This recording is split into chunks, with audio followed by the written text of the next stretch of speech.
Hello, my love.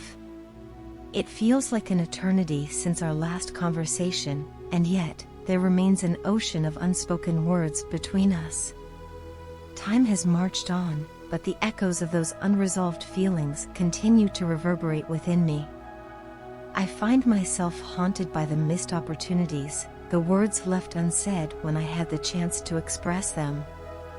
Looking back, I realize how carelessly I treated our connection, how I failed to grasp the depth of your emotions, and how I foolishly took your love for granted. In the whirlwind of life, I was too preoccupied, too distracted to recognize the precious gift you offered me. Now, as I navigate the labyrinth of existence, I find myself tethered to memories of you, your presence lingering in the recesses of my mind. Each day, I am reminded of the purity and selflessness of your love, a divine gift that I, in my ignorance, failed to cherish. You embodied every quality I sought in a life partner, yet I was blind to your virtues, consumed by my own trivial pursuits. It's astonishing how vividly I recall our moments together now, how deeply I yearn for the opportunity to converse with you once more. I am acutely aware of the pain I caused you, the anguish that my indifference inflicted upon your tender heart. You loved me silently, without expectation, always there to lend a helping hand, to offer support without seeking recognition. Your unwavering respect and understanding humbled me, revealing the depth of your character and the purity of your intentions. I hold you in the highest regard, recognizing that there is no one else in this vast world who compares to you. For my failure to reciprocate your love and affection, I am deeply sorry.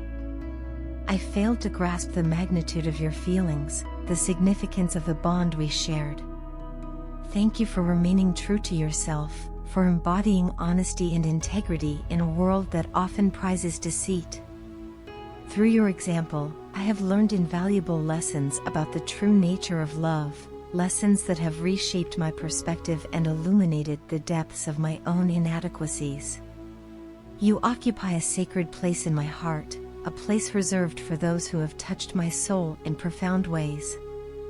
As I gaze into an uncertain future, I cannot help but hope for a miracle, for a chance to right the wrongs of the past, to offer you the love and devotion you so rightfully deserve.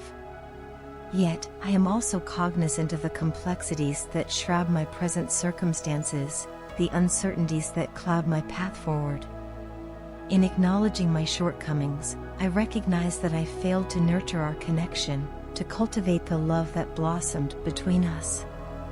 I regret the opportunities squandered, the potential left unfulfilled. I didn't understand the true value of your love then, but now, I find myself yearning for it with an intensity that borders on desperation. Please forgive me for my transgressions, for my inability to recognize the treasure that stood before me. I cannot predict whether I will ever extricate myself from the quagmire of my current predicament. Consequently, I refrain from offering false hope or leading you down a path fraught with uncertainty. All I can offer is the assurance that you are never far from my thoughts, that I carry the weight of my regrets with me each day. I miss you deeply, the warmth of your presence, the lightness of your laughter, the purity of your spirit.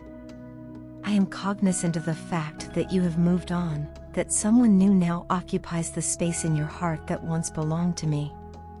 I offer my sincerest wishes for your happiness, for a future filled with joy and fulfillment. May they recognize the rare gem they have been blessed with, may they cherish you as deeply as you deserve to be cherished. Sweetheart, sit back and get ready for the full scoop, because what happened last night is a tale for the ages. You see, my dear parents have apparently decided that I've taken a one-way trip to Crazy Town. Let me regale you with the whole saga, and trust me, you'll find it quite entertaining. It all began as usual. After dinner, I have this delightful habit of taking a leisurely stroll either on the terrace or out in the front lawn.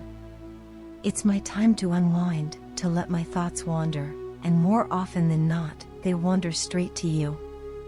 Yes, you're always on my mind. And sometimes, in those quiet moments under the stars, I find myself having conversations with you. Now, don't get me wrong, these conversations mostly take place within the confines of my mind. But last night was different. Last night, I left my phone behind as it desperately needed some juice from the charger. So there I was, walking, talking, and laughing to myself like a bona fide lunatic. It wasn't my intention to be so vocal, mind you. Usually, it's all in my head, but last night, I must have been particularly animated. And then, out of the corner of my eye, I noticed my dad. Oh, the look on his face! It was a mixture of confusion, concern, and perhaps a hint of amusement. Here he was, witnessing his offspring engaging in what must have appeared to be a one-sided conversation of epic proportions. He glanced around, probably searching for the elusive phone that would explain my behavior, but alas, it was nowhere to be found. After a moment of silent observation, he retreated without saying a word, leaving me to wonder what he must have been thinking. Little did I know, that was just the beginning of the saga. Upon returning indoors, I stumbled upon my parents in the midst of what appeared to be a rather serious discussion. Their expressions softened as they caught sight of me, but there was an underlying tension in the air. They beckoned me to join them, and that's when the interrogation began. "Are you okay?" they asked, their voices laced with genuine concern. "Is everything all right? Are you feeling stressed about something?" I was taken aback by the sudden barrage of questions. Why were they suddenly so worried about my mental state? And then it hit me like a ton of bricks, the incident with my dad earlier. That's when I realized the gravity of the situation. They must have thought I was losing my marbles, engaging in conversations with imaginary friends or worse. Thinking on my feet, I concocted a feeble excuse about chatting with a friend. But they weren't satisfied with my answer.